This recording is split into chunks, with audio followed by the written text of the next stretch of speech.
Welcome to the Predictive Playbook, the afternoon edition with my two good friends and professional bettors, Tony Finn and Rob Veno of WagerTalk. Rob Veno can be found at robvenosports.com and also the vegasoddsmachine.com. Tony Finn can be found everywhere. No, seriously. He can be found at wagertalk.com and also you are a self-proclaimed live betting guru. Let's change it to guru. Let's not forget all the taverns within a mile of my house. So I'm there too. Well, I hope it's at least one. Yeah, at least. See, where I live, it's actually more than a mile to the first one. So oh, that's too far. Then I couldn't live there. Yeah, it's terrible. It's absolutely terrible. And then if I can't walk home at 2 a.m. in the morning, you got to worry about getting hit by a car, and it's terrible. Mugged in my neighborhood. Yeah, on the Delaware River. That's but I want to start this show off with a pretty fun test for you guys, and courtesy of Steve Merril being on my show today at 1 o'clock. We were talking about the NCAA, and you guys might know this part, that this is the first time since 2012 and the second time since 30 years of NCAA tournament action that two teams from the same state are playing against each other. And that obviously is Houston and Baylor. 2012, this would be too easy a trivia question for you guys, was Kentucky and Louisville. And my question to you is, did you know that no team from the state of Texas has ever won the NCAA tournament?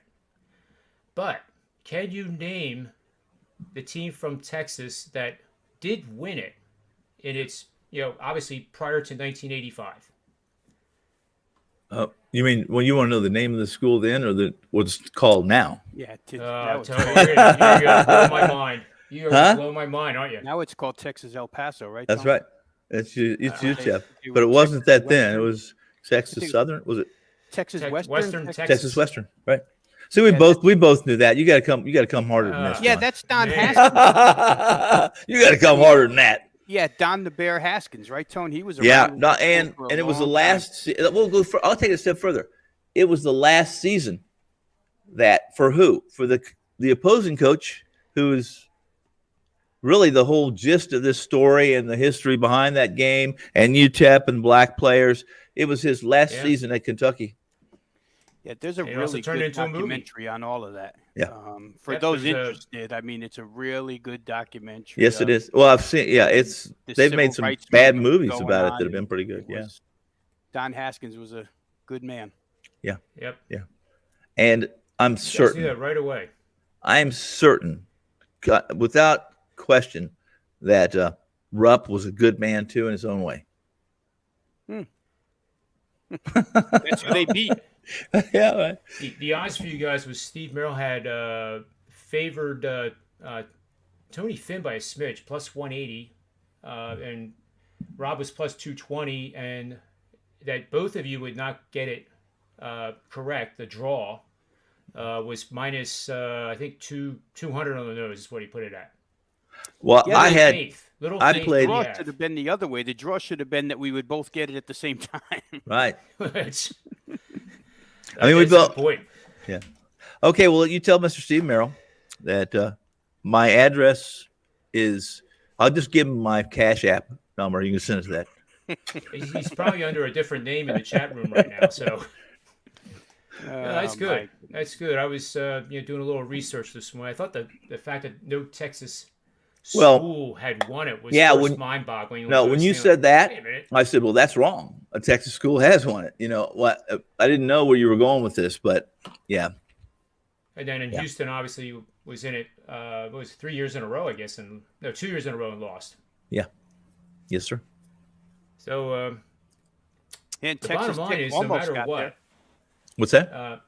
Texas Tech almost got there, right? Virginia went overtime to get them a couple years ago. Yeah, I think Texas Tech was I would say that was a fortuitous for Texas Tech's foe there. I thought they played I thought they were the better team. Yeah, I agree with you. In that situation, that night, that day, Mm-hmm. Yeah. And before we get to the games, I wanted to share this with you too. They kind of touched upon it on the NBA, but I dug a little bit deeper. The Russell Westbrook triple double last night, Right. 30 points, 20 assists. Historic. So I did a little query with this and learned that he is the only one now has 5 of these gems, scoring 30 or more points, 20 or more rebounds, and 10 or more assists. He has 5 of that category. I do believe it's the all-time record, though, having more than 30 points, more than 20 assists, more than 10 rebounds. I think that's the all-time biggest triple-double, but he's also the only name on the list. Starting in 2015, and I'm not going to read down the games, but I thought that was absolutely remarkable. When you have 20 assists and 35 points, I mean, James Harden ought to take a page out of that book, right?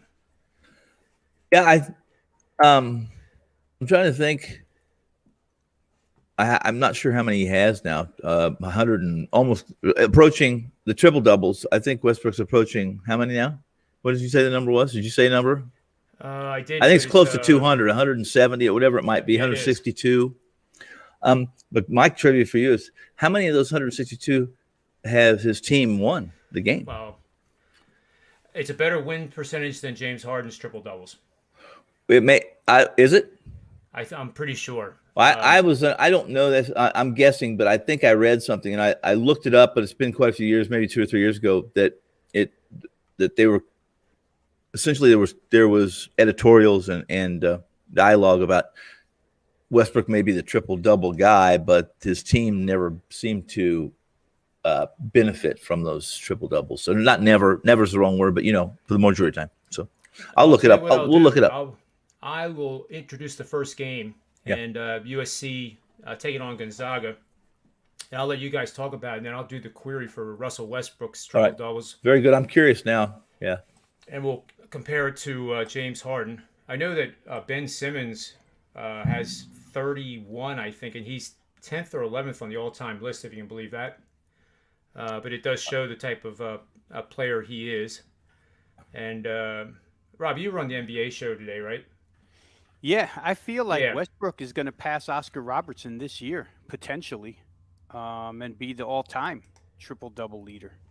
I thought he had. I think I'll find that answer out too while we're. Yeah, I think I saw something where game. Oscar Robertson has 181, if I remember right. I think was 22 behind. Yeah, I think Westbrook's in the 160s. I think right now. I'm guessing. Yeah, I think you're right though, Rob. But I don't know when they started counting Oscar Robertsons, right? So, I mean, he probably had 100 before they started counting them.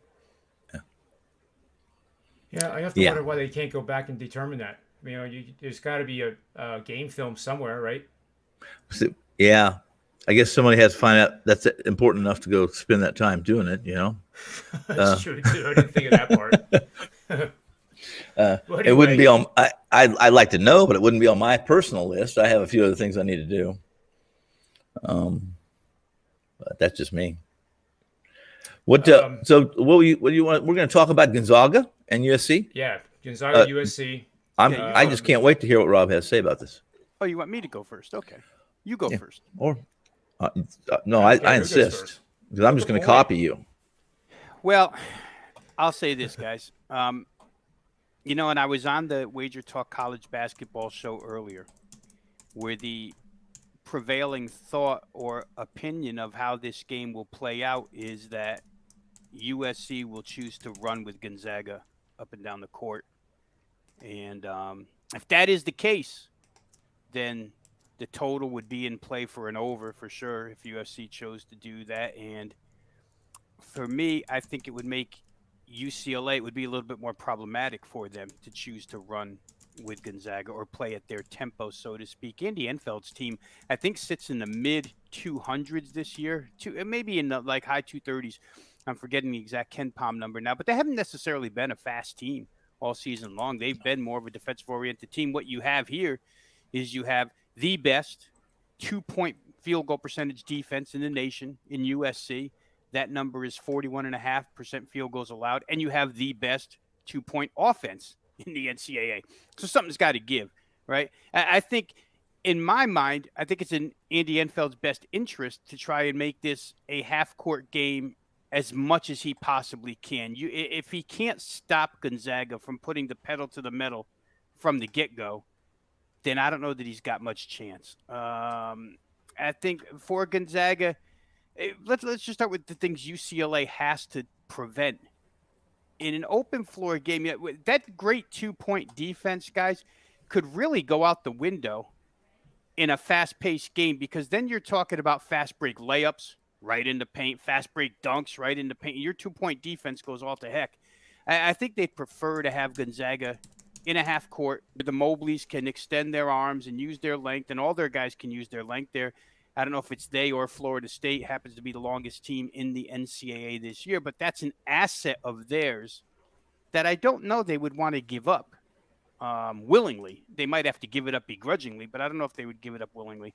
So we'll see what style of play it is. Gonzaga doesn't have nearly as many things to worry about on their defensive end. USC has shot the ball well. Tone, you've said it twice now. 3-point range has been great. 2-point range has been great. Their field goal margin after 3 games, we talked about it yesterday, they're 22% better than their opponents in this tourney, which, again, that's a number you just don't see. That would be a number that you would compile playing a bunch of those preseason games against, no offense to Azusa Pacific, or you get where I'm going with this. You would have to play those type of schools to record those types of numbers. And they've done it in an NCAA tournament. Second best happens to be Gonzaga. Theirs is a little over 14% field goal margin, I think. So 2 best at that. Listen, I don't know that USC can continue to shoot the basketball the way that they have from 3. Even a quote from Andy Enfeld today where he said, when we shoot it like this, we're extremely difficult to beat. And he's absolutely right, because they have every other element of the game covered. But that one can come and go. We'll see.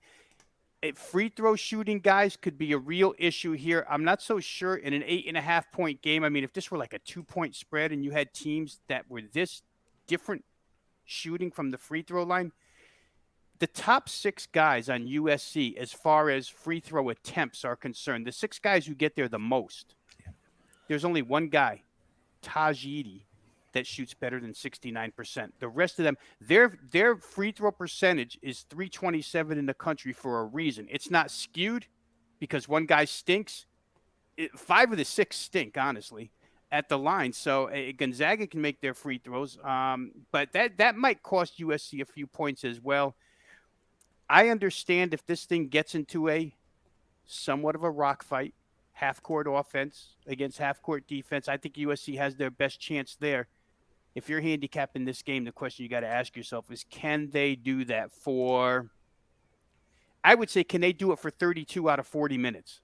My answer would be no. Gonzaga's not going to let you impose your will on them for that much, for that long a period of time.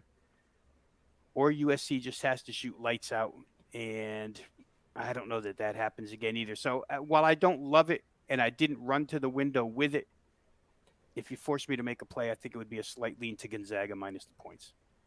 Tone, go ahead. Tell me where I'm wrong. Well, I'm not saying you're wrong at all. No, I wouldn't say. I would say this. I would say that Gonzaga's a bit deceiving when it comes to their tempo.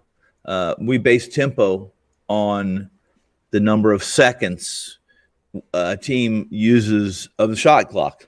Mm-hmm. That's how KenPom, that's the gauge that they use. And they use the same thing as tempo against. And believe it or not, there's a reason why Gonzaga has, I think, 14. I think they're top 5 in tempo at 14 seconds and change, and where they're also one of the best in making their opponents use more of the shot clock, which in turn, in theory, there's lots of theories on that, but most of it is tempo has to do with chances, opportunities, etc., minus turnovers and those things. However, Gonzaga is not the type of team that you see racing, and I mean exerting a tremendous amount of energy to get up and down the court. They do this with good spacing, passes that are longer than 10, 15 feet, and they're so good at their spacing from transition from defense to offense that they're almost immediately they're in position where they're supposed to be, and they know where each other, or they know each other so well where they're going to be, that their first two passes typically give them a good look at the basket. And so while people say, wow, 70, I think they rank 73 or something like that in KenPom, they say this team gets up, runs up down the court. It's not, it's deceiving. They're just so technically sound that they get those open looks. And a lot of this has to do with skewed. I don't think skewed is the proper word, but USC, if they try to run, I think it would be an error. This is why, because they're big, they're long, they're not near as fast. And if they attempt to do such, they're going to give up transition buckets by the buttload. And I say butt, I mean a Bertha butt and a butt sister load. That kind of a load. It's not. I disagree completely. I couldn't imagine it. I thought this total was a bit high. Now, if you're right, and you're as a collective, the group that you did the show with, then I wish someone would say they're right, because right now I'm gonna hit the total. I'm gonna hit it even harder, and I'm gonna. I don't have anything on the under, but I was about to say I'm gonna get off my under and take a part of Bertha and her butt sister's load, and I'm going over. Right? Yeah, I mean, right? If you ask me, it would be suicide for USC. I couldn't agree more. I mentioned, like I said earlier, exactly to your point. That great 2-point defense that they have, throw that out the window in transition. Yes. There's no better description of what you just laid out than like the first 5 minutes of that Creighton game, where they grab defensive boards, they would come down, and an immediate pass. They always seem to know where the open guy is. Creighton looked like, I mean, McDermott had to call a timeout because his guys didn't know where to run to. Exactly. And when you open the floor up like that, USC is going to be in trouble. It's not even the style that they play. So why would you respond and play it back? I don't understand that theory. It was a theory on the show this afternoon. And like I say, if it plays out that way, then the over, you have to go bet over if it plays out that way. But I think Andy Enfield knows his strengths. I think he knows his team's assets. I think they might want to try and get Drew Timme in foul trouble, because if you look at Gonzaga's rotation, they're only 7 deep. And behind Drew Timme, there's really no size. The next biggest kid is a 6'8". They have one forward and one guard. That's all he went to in the game before. So if Mobley, who's not as physical as Timme, but if Mobley somehow, some way can get Drew Timme in foul trouble, that might hinder Gonzaga a little bit, because they don't have another big, and USC would be so big in that instance. But I don't know, guys. I don't see it happening here. I really don't. It's been a good story. They've shot good threes, but if you're asking me which team is the better offensive team, and Tony, I'll make one more point, because maybe you picked up on this the other day. Yeah. When USC played the round before against Oregon, yeah. First of all, they went zone on Oregon because they knew Oregon had no way to penetrate the middle. So they just forced all those 3-point shooters, chuck it over our long zone. They can't do that to Gonzaga. But on this deal with Evan Mobley, I saw more than once the other night, and this just comes from basketball fundamental aspect. Evan Mobley with single coverage, with position toward the rim on his guy who was smaller, with the hand up looking for the ball, and no entry passes. You look at his stat line in that game. These guys weren't even feeding the guy who's supposed to be the number 2 pick in the draft. If they don't use him and work him, or if they don't know how to entry pass, I don't know what the deal is. That's a big deal. But I'm telling you, the other night, there was no better advantage than him against an Oregon small. That advantage doesn't really exist tonight. Gonzaga's bigger. Timme obviously is more of a load to move around down there, and you're not going to get great position, come down, set up, and you're already in position calling for the ball. I just don't know what they were. They won the game, but to me, that was a minor thing I wrote down. I'm like, does USC even know how to entry pass? This kid should have had 25 points the other night. One of the reasons, and we discussed that on the show, I think you're absolutely right. One of the things, if you look at USC's losses this year, the teams that they've lost against are teams that are perimeter heavy, not paint heavy. And if you look at the shooting percentages for USC during those games, one of the Achilles for this team is if they don't shoot the ball efficiently, that this team gets beat down the court in transition. They're not a team that's going to be able to run for 40 minutes with anybody, yet alone. Well, I tell you, they might be able. There's a few teams that have the 61s or 63 and change, the slowest teams in college. They might be able to jog down against them, but that's not, again, transition and the speed and the efficiency of Gonzaga in their tempo is somewhat deceiving. They just don't do that. You just don't see them sprinting all out of breath. These guys know everything they do is efficient. That's why, listen, this is where those are listening. That's why they're the number one team. That's why they are undefeated now going back to last season, because everything they do is efficient. And part of it is why they can play their 5 the minutes they play their first 5. They are efficient.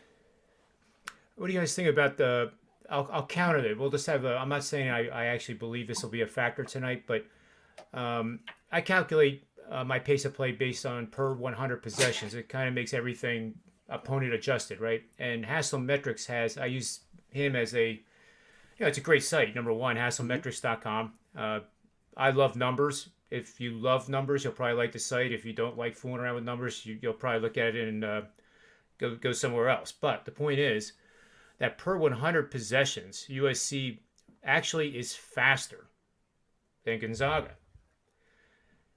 So, if I'm thinking this through my head, and I believe everything you guys said about pace, and clearly pace of play by itself, Gonzaga is 10th.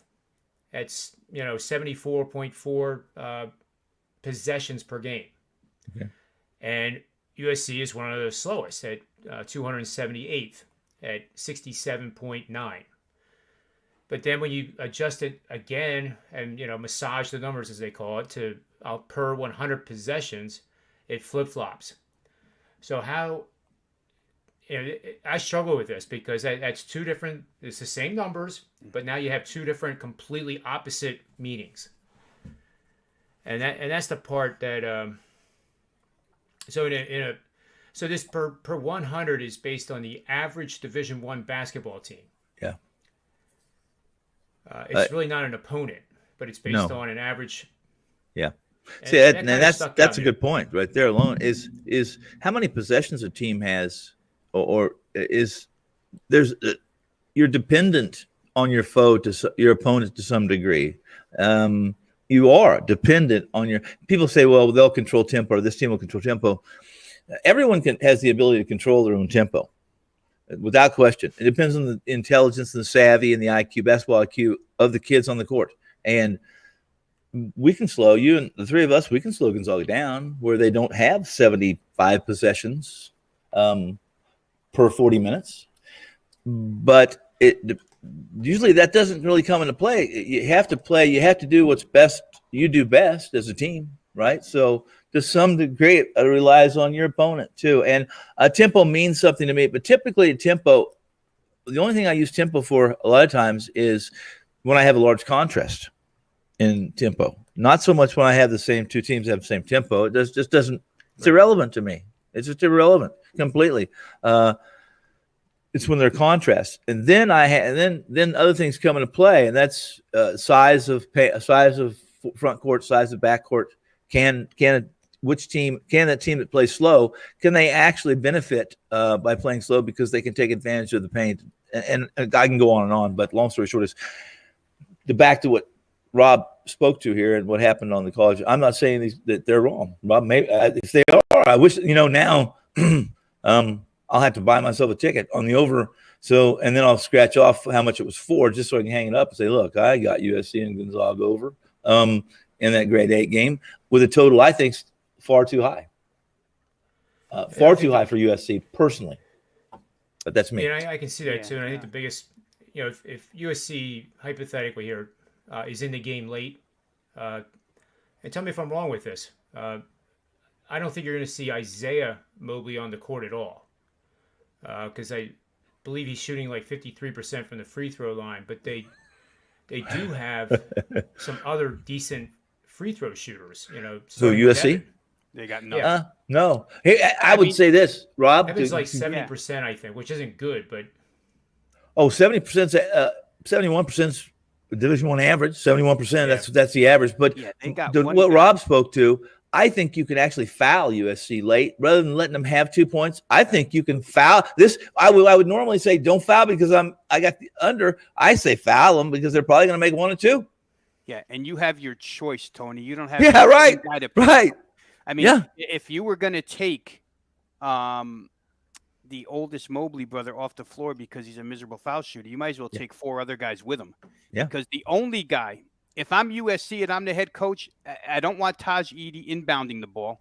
I want somebody else getting the ball in his hands because he's the only guy I trust out of the bunch because they're all, you know, when you have one guy that's better than 70 and your next 6 guys that visit the foul line, and Edey doesn't even visit the free throw line the most frequently. I think he's only got 74 free throws the whole season. Right. These guys who visit the free throw line more frequently than him that don't reach 70%, and you add some pressure into it. And that's why I say USC's team free throw number, 327 in the nation, it's not skewed. No. It's because there's multiple guys who can't make free throws. John, your point was awesome on the tempo, and it's why it was one of the hardest games for me to handicap. I just feel like one way USC has their best chance to survive this game if they have a final score where the winner has 72. Yes. I think they still exist at 72. But if it gets out and above that, they're in deep trouble. That means there's too much transition. And to Tony's point real quick, one team practices every day. Defensive rebound, outlet pass, go. And while it might not be the 40-yard dash, everybody's running to a calculated spot. These are calculated practice fast breaks. They know what they're doing. The other team doesn't really – the other team's athletic, but that's not what they do. And their practices, and you can see by their style, they practice getting back, setting up the defense, and making it impossible to shoot threes or penetrate the lane. That's what they're good at. Yes. So if to get USC out of their game favors Gonzaga, to get Gonzaga out of their game, I don't know that they even lose no matter what style they play because they can line up half court with USC and win the game still. Corey Kispert, the best three-point shooter on the team. And while USC might have more guys that shoot, I think 37% or better, Kispert's way up above 46. He is the one marksman of the bunch. You start looking through Gonzaga's three-point shooters, John, and there's not some great numbers after that 46. They're good, but they're not great. So, the way you're going to beat, you're right. The way you're going to beat Gonzaga, they're not going to turn the ball over. They're not going to panic. They're not going to. You're going to beat Gonzaga because they have an off-day shooting that you do an exceptional job of the slightest defensive edge. I don't care if it's just at their feet, by their side. If you're closer, they have an off-day shooting, and USC has their best game of the year. That's how USC is going to win. And no other way, in my opinion. Yeah, and in their favor, Tone, which a lot of teams don't have that play Gonzaga, in USC's favor, and maybe why we see some money coming that way, is because they do have the length and the defensive physicality to be able to have a chance, right? To have that puncher's chance. And no second chance points for Gonzaga, and an abundance or a larger than normal second match choice for USC, because I don't care what you tell me. They can't do what they did. They're not going to shoot what they shot against Kansas from 3-point. It was one of those games. It's one of those games. This group has not ever done something like that for 3 consecutive. It's just incredible. We're a team, a group of guys who play probabilities, and the probabilities say they can't do that again. They can't. So I see no advantage. Do you know offhand how many? Coach with me here for a second, Tony. Coach with me here for a second. You're USC. Yeah. You're on offense. Yeah. You shoot and you miss, and a rebound's coming. Mm-hmm. Do you send a bunch to the glass, or do you hightail it back in transition against this team? I mean, he'll send his guys to the glass. If you're USC, and remember what Pete Carrill used to do with Princeton? Yes, Pete Carrill put a shot up, and all 5 would run backwards. You'd never even see a guy go for the rim. Absolutely USC's not going to do that. But can they get back in transition against this, as we've just described here, very calculated and precise fast break? It's a problem. It's a problem. No, it's a. If you're talking about USC crashing the glass, here's the deal: crashing the glass. It would work. It could work for USC, but guess what? They're going to have to get 35 to 40% of those missed shots. Rebounds. Absolutely, of the offensive rebounds, and hope that their backcourt, they're not huge. Their backcourt's okay, but they're nothing special defensively in against a 4-on-2 or a 3-on-2 transition that Gonzaga will do with passes, not legs, with passes.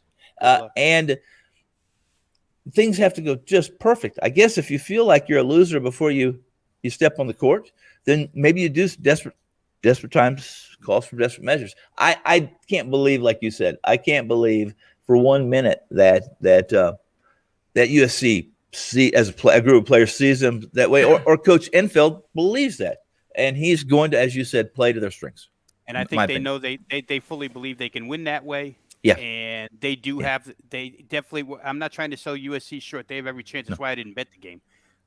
It's John, to your love for in-game wagering. Yes. It might be a little bit of a roller coaster, but you might get 1, 2, 3, 5 good bets in game here on this game. Yeah. I actually was talking to Steve Merril about that earlier today, and I think it's a game that if you play the totals and we get the swings that we think are going to happen, you can probably get like a 20-point middle. Yeah. Well, it's funny. I'll tell you this. Thinking, of course, but I think it could. You might be able to. Second one. This is no different. Michigan's like this. This Gonzaga team is like this. And if you'll go through the play-by-play and you go down the breakdowns of when they've scored, when they have a lead, how much of that lead, a 10 points, for instance, they give back. Gonzaga is not a team. In conference play, it happened a few times, guys, because conference teams know conference teams. They know some of the intricacies and some of the things that first-time matchups they don't happen in. And that is, I said we were doing a show on that Michigan game, and I think I might have told you in my write-up on that Michigan, which you can go look at on the set website. I said if Michigan has an 8 to 10 point lead in the first half, and you can get a pick'em or a +2 on Michigan, I suggest you double down, because if Michigan gets that lead on Florida State, the Seminoles and Hamilton have a history of hanging their heads and being done. The body language, yep, no doubt. And it pretty much played out that way. Mostly, a lot of this has to do, again, we talk. How much do we know about Howard as a coach? How is he going to be as a coach?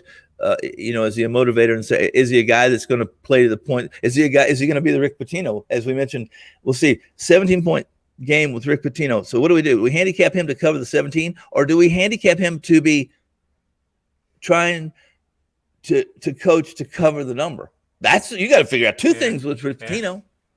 So one last question on this game before we move on to the second one, and this is coaching. So Mobley's in the post. Yeah.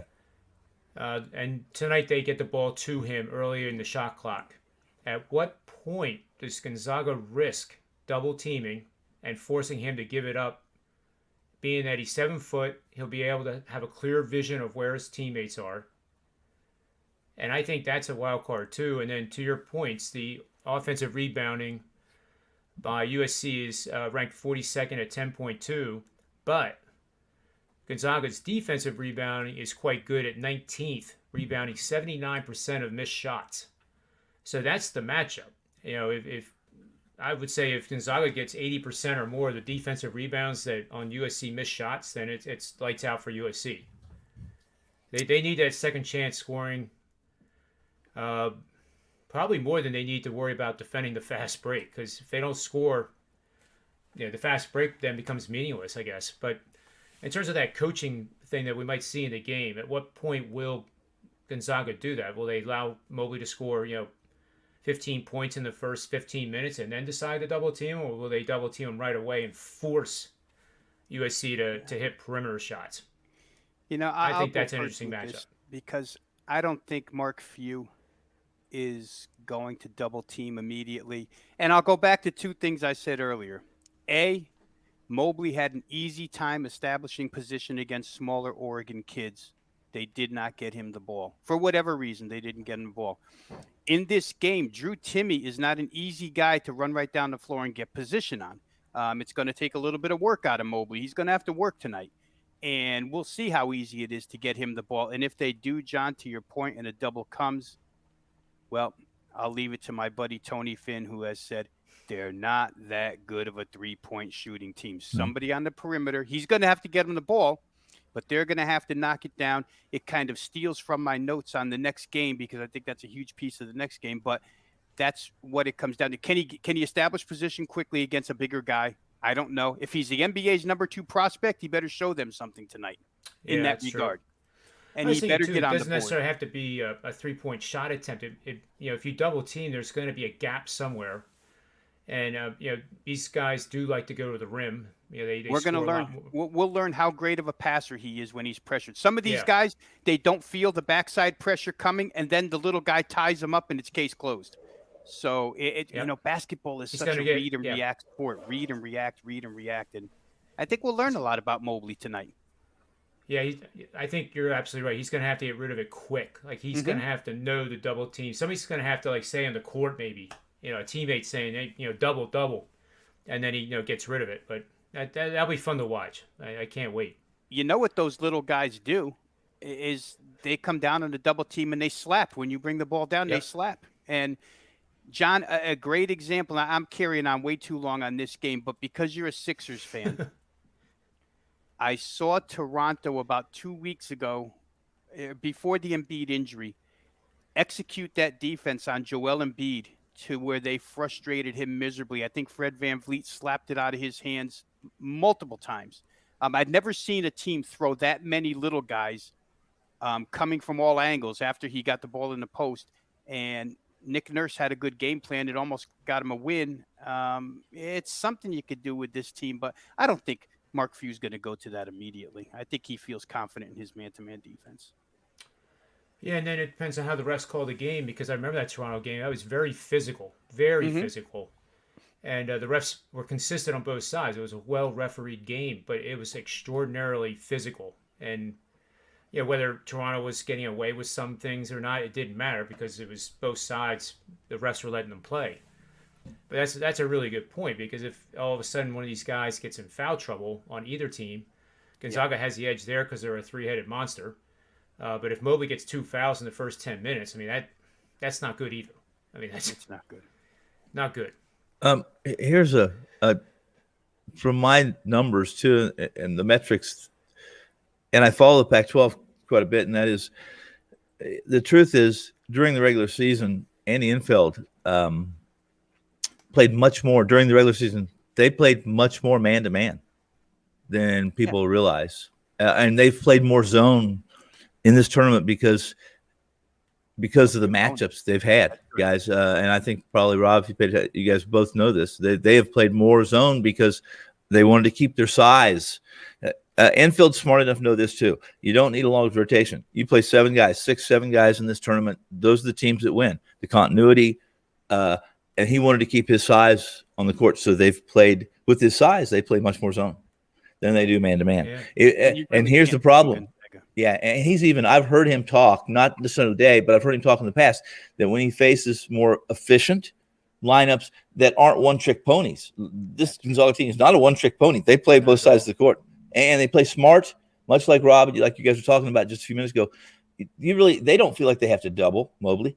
They feel like at worst case scenario, they can outscore USC, even if Mobley had 40. And you'll see him slip and tie, and you'll see that the big guys, Timmy, those guys, they do a good enough job on big guys defensively that they put that offensive player in. They're going to give him one side or another. They cheat and they put him in a position they think they're going to have an advantage, or maybe makes it a more difficult shot than he would have going to his right or going to his left. Everything Few's done with this group of kids has been. It doesn't get talked about how they might have one of the number 1 top 3 picks in. It's exactly right. Yep. They talk about that, and they talk about their record and their streaks. They don't talk about how smart this team plays. They don't. This is a smart. The IQ is incredible, and they play smart, and it makes them double tough. It really does. Last question. I know we spent a lot of good time on this. We're getting good remarks in the chat room too. If you guys are looking, they seem to like this. But here's my last question. Gonzaga's won 26 games by double digits, and we have a betting line of 8.5. Yep. Does that mean anything to you, or is it just a line that's not double digits? I would say this. If someone asked me that question, I didn't know partly how to answer this. Rob, you said, I'd ask him this. I'd say, of those games that they won by double digits, first off, what was the opening line? What was the closing line in those games they won by double digits? Because if the line's all double digits and they've won 26 in a row, I'm going to say, I have several answers to you. But we also know this. Before they got in this tournament, Gonzaga, they had not faced a Division I power team since Virginia in December. So and I think that non-conference, and they embarrassed Virginia in that game. Yeah, and I like their conference, and their conference is capable. But let's be honest, it's not the Big 12. It's not the SEC. It's not the Big 10. And in those conferences, Gonzaga's not going to win this many games by double digits. They're not going to have this run. Bottom line, they're not. On their best day, they're going to meet one of those other power teams that has their best day, and it's not a double-digit difference, in my opinion. Yeah, This better that came we up run them again, down like this, guys. I'll go real quick. 12-point win over Kansas, double-digit for Gonzaga. Scored 100 points, by the way. Scored 102 102, right? points. 23-point win over Auburn from the SEC, 23. That's 2. Only 5-point win against West Virginia from the Big 12. 10 points over Iowa, more double digits, and 23 over Virginia. So only West Virginia. And that's a pretty good list of non-conference schools. True. True. But even then, they had one. West Virginia had a chance to win that game. They were in that game till the end. And that a West Virginia team like that, that's the kind of teams that you assume, Rob, John, you assume are going to give Gonzaga the most trouble. USC fits that. They fit that team. Yeah, you're right. They do. But not, in my opinion, if they were to go out and try to run with this team, they're not that West Virginia. They don't shoot the three like West Virginia shoots it. They're bigger than West Virginia, taller, a little slower. There's a lot of differences, little small nuances that make it different. But I would. It's not going to surprise me if they win another one tonight by double digits. It won't surprise me one bit, even though the line's not a double-digit line. So what do you think for the show here? Our lean is Gonzaga? That's my lean. Yeah, like I said earlier, I didn't run to the window to play it, John. But if somebody gave me a free $100 roll on the game, I'd put it on Gonzaga. I don't have enough confidence that the game will be as wide open and as high scoring. I mean, it's got to be high. And you know what? As I say that, I just wanted to make this point to you, John, because you keep that database with the numbers of all those non-conference teams I mentioned that Gonzaga beat. And granted, some of them, Auburn, to a degree, West Virginia, they like tempo. All right, so you'd expect to score a lot of points. But KU, Virginia, none of those teams held this team under 87 points, excuse me. So the likelihood of USC doing so it's tough. It's tough. If Virginia can't hold you under 87 with the way they play, it's difficult to do, to impose your will, even though you have the capability because your team is built with length and defense. It's just hard. This team imposes their will. And to that point, John, real quickly, if you look at USC's final scores, for instance, and say even against some power schools, the BYU's that are in that comp. Listen, they won against BYU. They didn't break 80 points. They are in the 70s, beating a BYU team who can score. Of the teams in that conference that can score. I'm looking at out of conference right now. I'm looking at that schedule.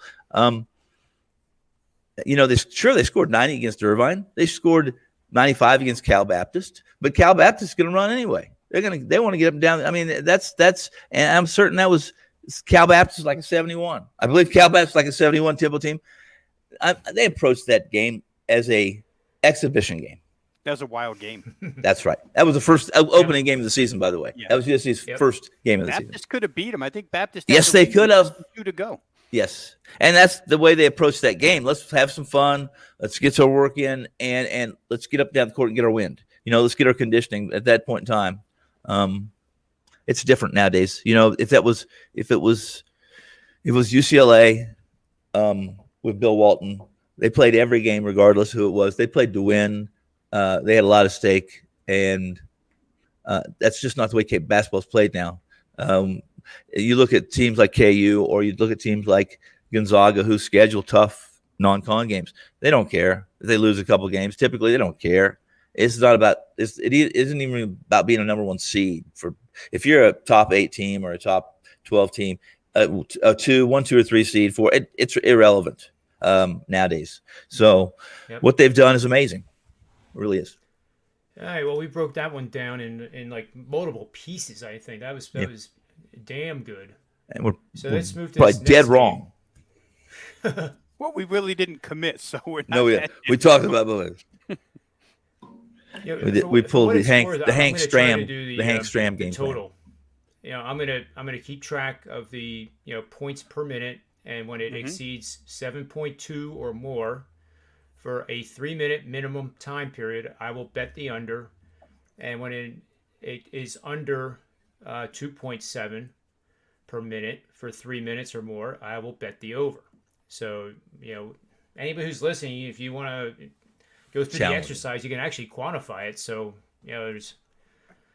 we'll see how that plays out.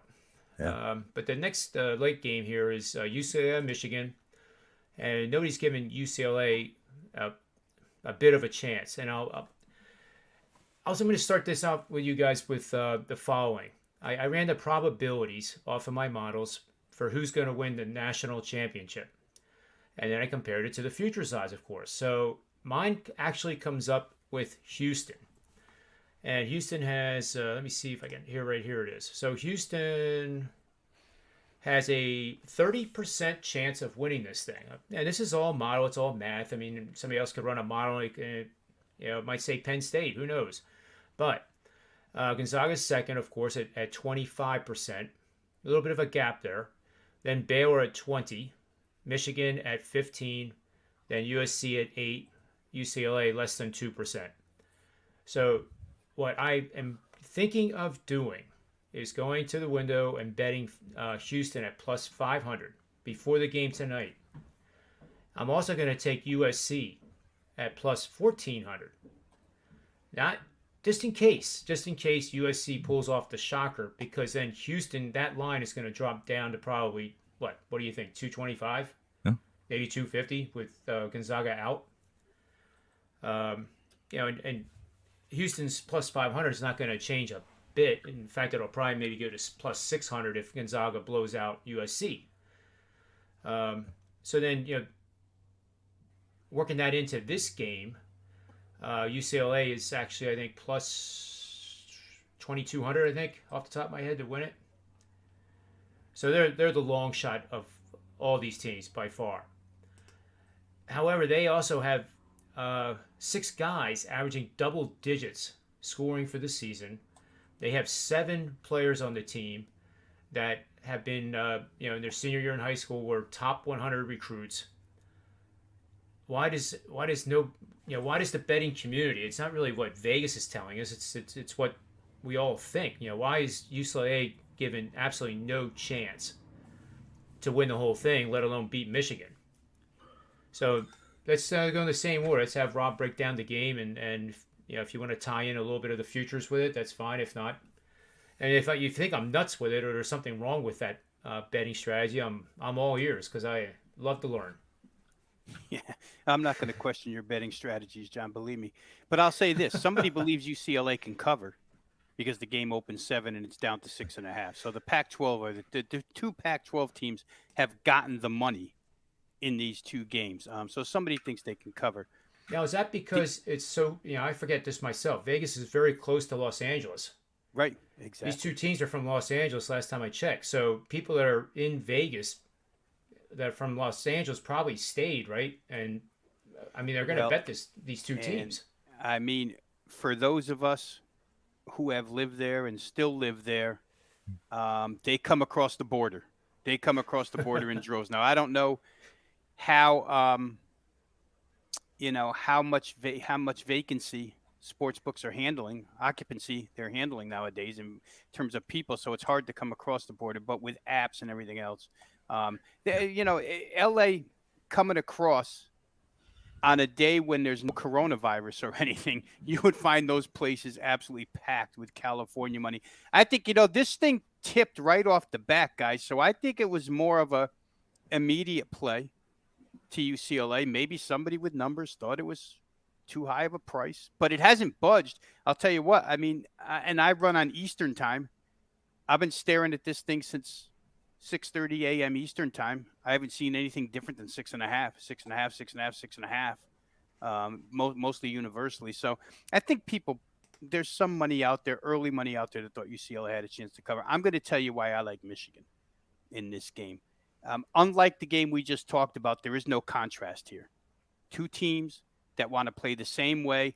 And we had an earlier game, guys. I think it was Colgate and Arkansas, first round, where we broke that game down. And my general theory on any game like this is if you do something really good, but the team you're playing does it even better, then you're in trouble. Colgate ran and shot threes pretty good. Arkansas does it better. Arkansas wound up blowing that team out. Both of these, Mick Cronin wants the rock fight. Juwan Howard does not mind the rock fight. Their defense has been sensational in this tournament, Barna. And to the point about coaching, Tone, you got to love Juwan Howard because he sat on the bench with Spoelstra and Riley. And now he's coaching college basketball in an NBA way. And if you start with the very first matchup that I looked at, right in the pivot, Hunter Dickinson 7-1 against Cody Riley 6'9", and there's your first offensive advantage. There's your first defensive advantage right there. Now, take that a step further, John, because this goes to your point that you laid out in the previous game. Feed the ball to the post to Hunter Dickinson.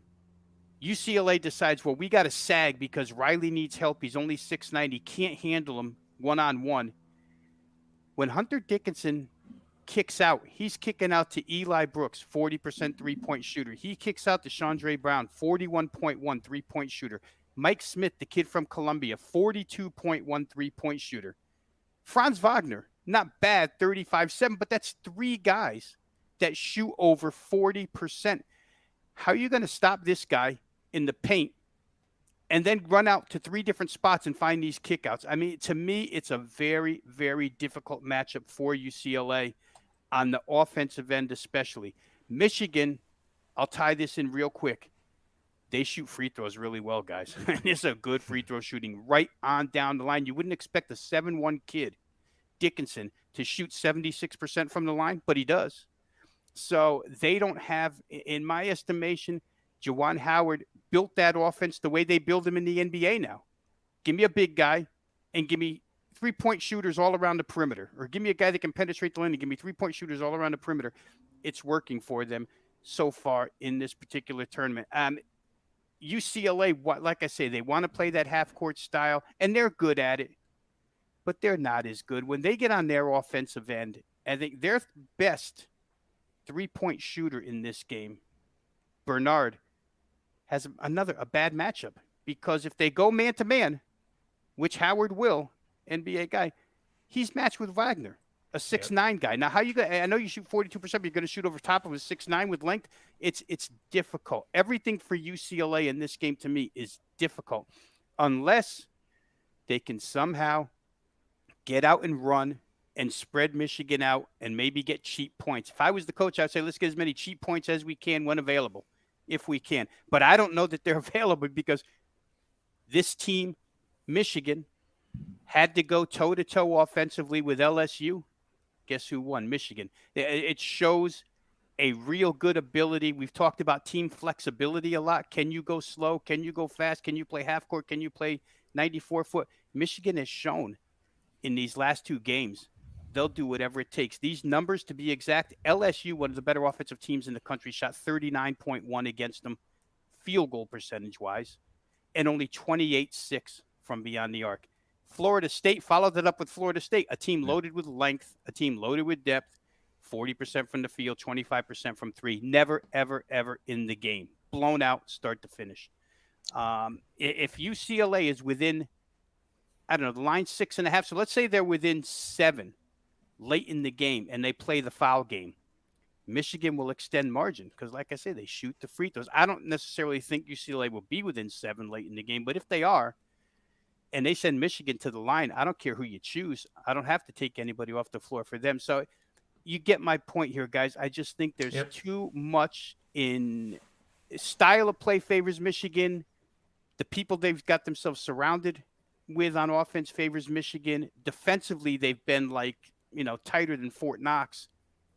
I don't know. For me, it's Michigan. I don't understand the UCLA money, but I think the third blowout. Well, LSU was not a blowout. Let me rephrase that. But I think the third straight win and cover is coming from Michigan in this game. I really do. It's a different game. Listen, UCLA's there's to some degree. I'm not saying it's a lot. I'm saying to some degree there's an overreaction to where UCLA is now. In this day and age, while Vegas still gets and still catches more California, LA money than offshores or now, which is DraftKings and Duel and all those guys who are handling a fairly significant amount of money. And they're handling a fairly significant amount of local. What used to be local money is no longer local money. And that local money would be shifted and it would be visible. Long story short, this isn't Alabama. This is Michigan. And as Rob just explained, Alabama's a team. There's no team coming. I would say this. Let's say this. Do you think that there's a team more confident than this UCLA Mick Cronin group? Because they're doing things that are un-Mick Cronin-like. They're scoring. Mick Cronin had when Alex Reese, Alabama was beat. When Alex Reese, a 25% three-point shooter, 27%, whatever he is, Rob, you probably be more. You guys would know better than me. I'm guessing, but I think I'm fairly close.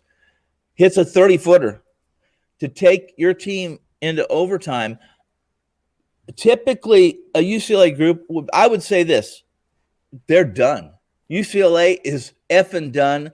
Get in game live right now because there's no way that they're hanging. They're going to hang their heads. They're going to come out of the same, man, we had these guys beat. What kind of bad luck? No. UCLA scored 23 points in the second half of that game. That's how Alabama caught them.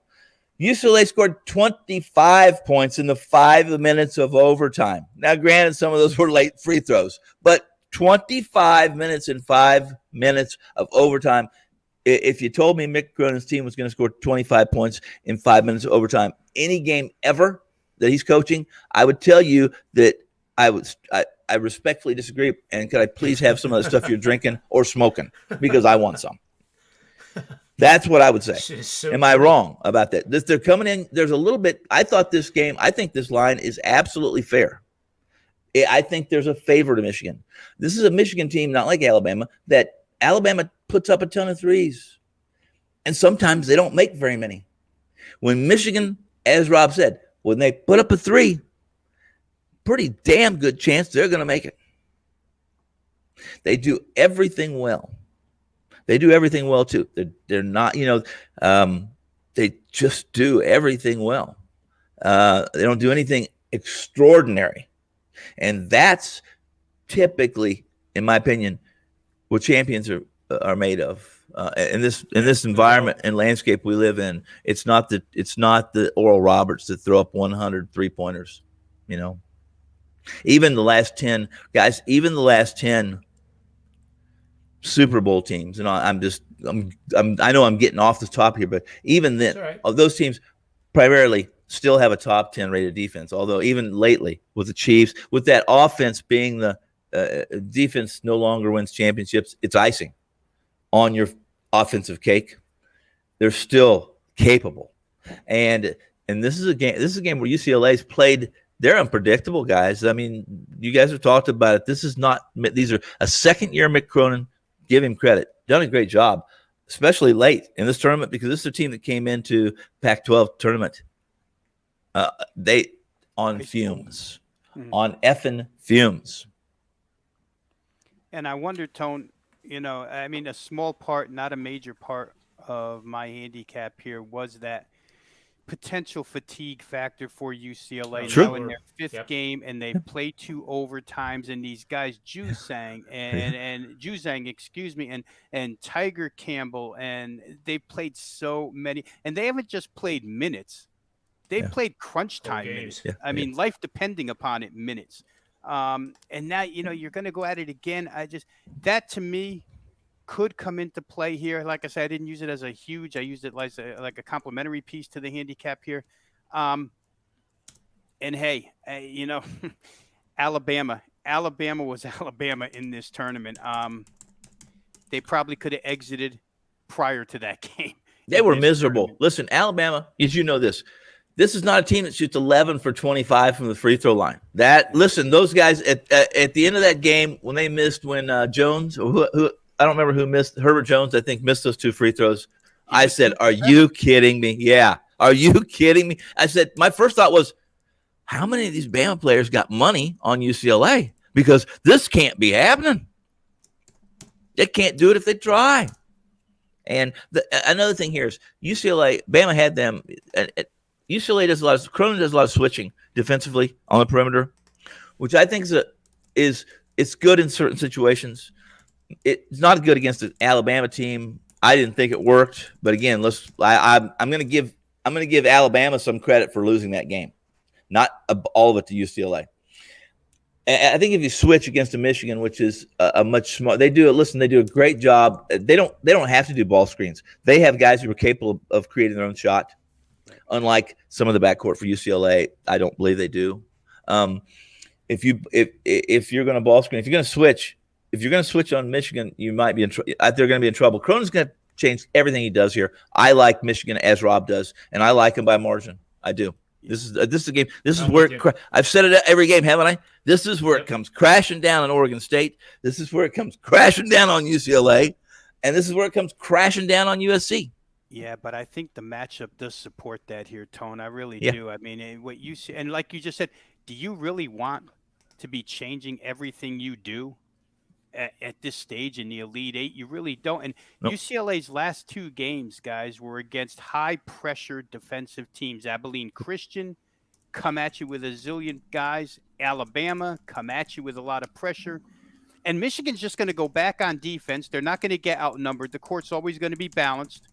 And they're going to set up in their defense, and they're going to make life miserable on this team if they attempt to penetrate. And both teams are really good ball handling teams. Yes. So if turnovers happen here excessively for one side, it could be nerves.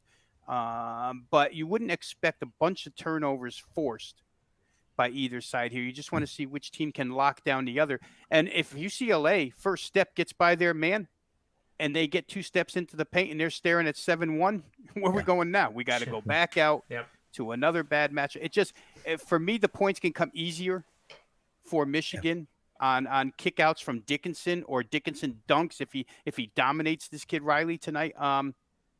It just seems like and how about Juwan Howard, guys, doing this without Isaiah Livers, who's the best 3-point shooter of them all? If you go down their numbers, I think he's 43%. It's He is. What a squad he's built here. I mean, the construction of it, the way he's put it together is so much like an NBA team. Big guy, surround the perimeter. Let's play defense. Old school, much more old school than any.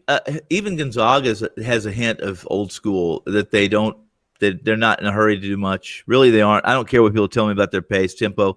They're not in a hurry. They know what they can do. They do it, and they do it well. Now that we've had this conversation, and last time we had this conversation, I was really excited about Gonzaga Baylor. I think I might be just excited about Gonzaga Michigan too, though. I was looking ahead here, and these are my numbers. Hold it. Go ahead. Can we have Gonzaga Michigan? That's the problem. I don't have the bracket in my head now. Well, if they would meet.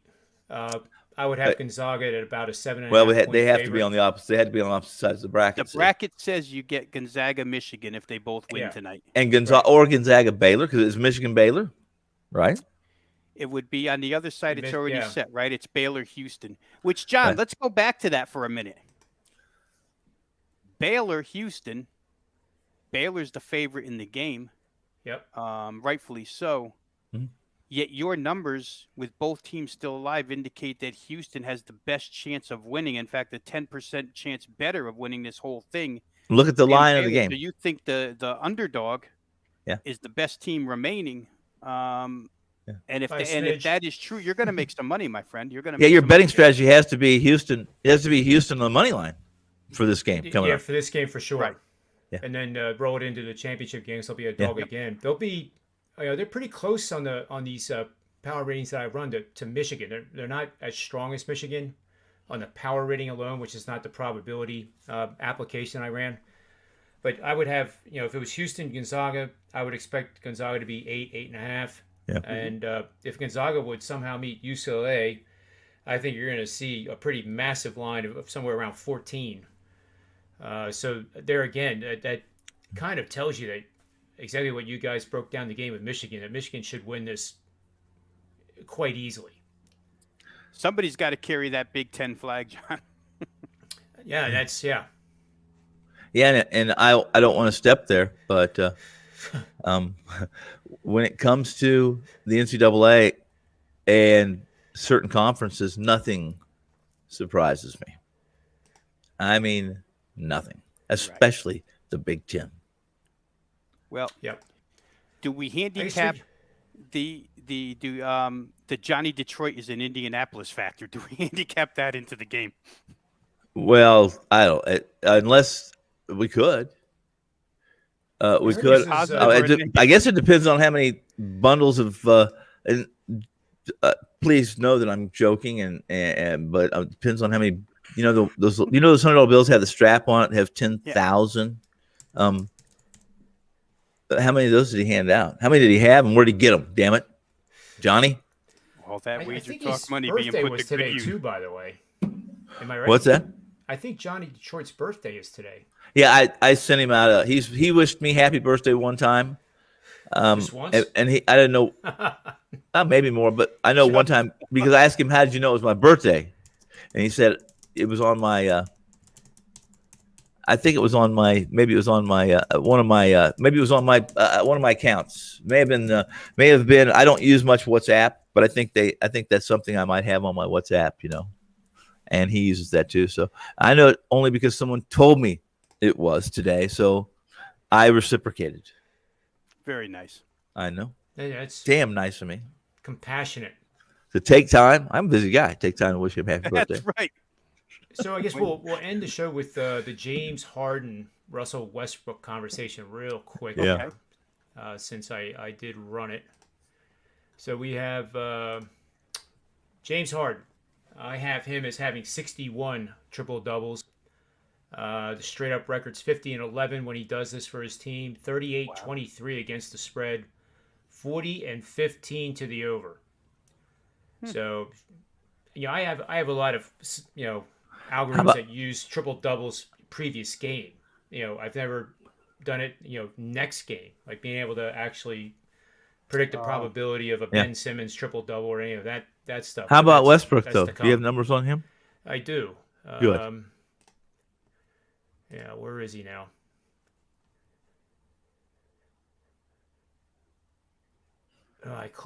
No, here it is. Actually, I can quick rerun it if you want. I actually closed out that tab, but we'll get it next time. It was 160 some. I want to know what the record. I say he's below 500. Maybe I'm wrong. His team.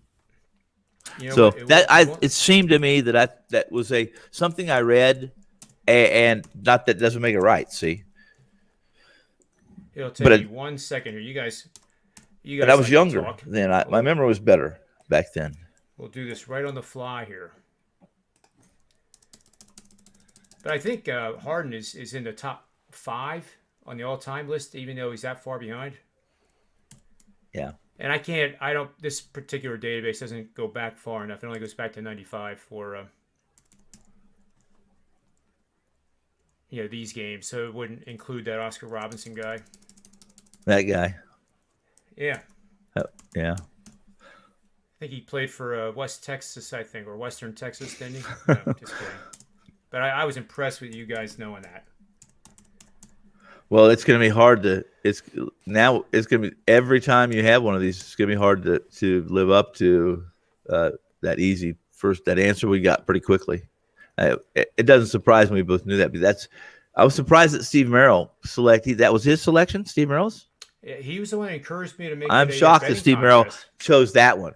He should have chose some boy band. Is what he should have. And how many NBA games they've been to? Because you got me. I don't know. I can't even name a damn boy band. You can only hope that he actually does open up a sports book if this is an example of what his odds are going to be like. Because he'll be our best friend. Yeah. Yes, he will. I mean, he's his best friend now, but he'll be even more best friend. So I would have Russell one for Westbrook. Steve Merril that I absolutely was a huge fan of this squad and still to this day remember it off the top of my head, and I won't give away the question, but I would have one for Merril that actually falls, in early between 89 and 91, which makes Steve Merril a grown-ass man. So yes, he's got a real good chance. Me and Tony were, I don't know, I was probably in second grade when UTEP won that title. What year was that? I probably wasn't. I was probably in kindergarten. Well, both of us were. In 1966. I think I'm only 5 years. Yeah, I know this. I tell you this. In 1966, my favorite basketball player was JoJo White. Yeah, the Celtics guard, number 10. Right. Was because he was. I grew up in Lawrence, and he was the Kansas Jayhawk. Mm-hmm. A kid. So, yeah. Yeah, I mean, if you want to fire a trivia question at him and hopefully embarrass him when he comes back on next week, that'd be great. And we can make I don't want to give Steve the chance to be able to look it up before he comes on with you again. So you have my word. I would never do that. I probably would even tell him I was going to ask the trivia question. I'd put him right on the spot. Yeah, let me know the next time you're having him on. Text me or. What I like though is that he didn't give us one that's stupid. That's a question that a lot of people won't know. I think you would have to be. I'd have to be our age to. You may not have. A lot of people not, but I'm saying. People our age would have a much better chance with that question than even a boy band lead singer that was a sports fan. Why are you growing again? In 1950, there was only 8 teams invited to the tournament.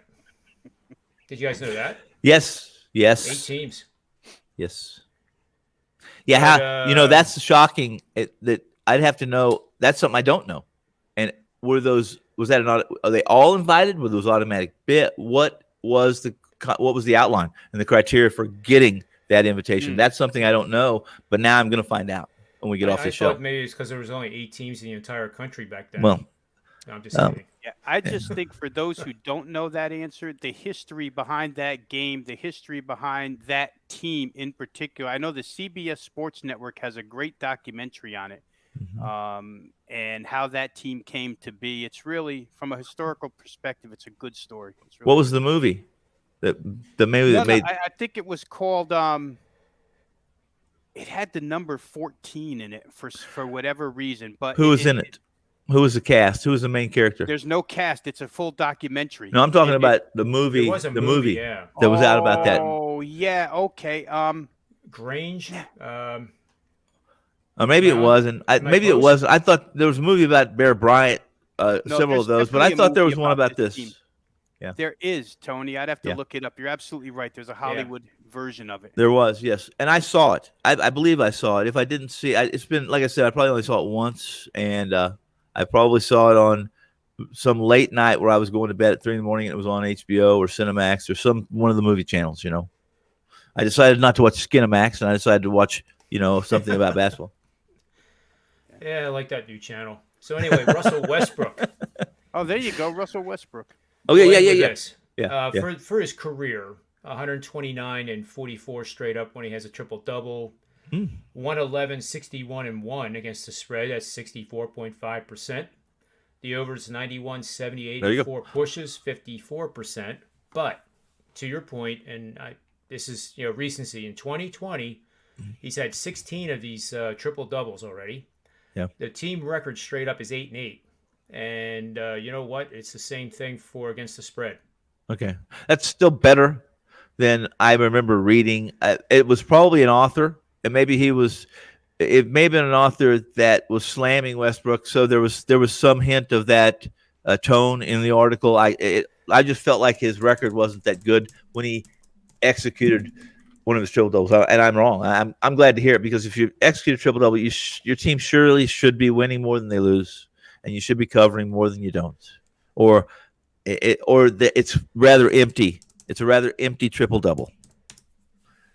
Yeah, it's just for fun here. I mean, 2020, he's actually 10-6 against the spread. Then I did it by season here. 2019, 2-6 against the spread, 5-3 straight up. 2018, 24-12 straight up, 22-14. Best year was 2016, 34-11 straight up, 32-13 against the number. All right. So that by far is best year. Yeah. Well, anyway. Tone, that movie for is called Glory Road. That's right. You're right. Now it does. I don't know who the. Yep. I know there was a couple of. There had to be a couple of at least some character actors in that I would recognize. I know there seemed to be, but maybe I'm wrong. What year did that come out, though? It was 10 years ago, maybe. Does it say 2000? Yeah, I mean, it was several decades from the. How long ago? 2006 American sports drama. 15 years. Film. Okay. Yeah. Starring, John Voight is in that movie. John Voight. He's the only name that I would recognize. Josh Lucas, Derek Luke. You guys know either of those guys? No, I wouldn't know those, but obviously John Voight, yes.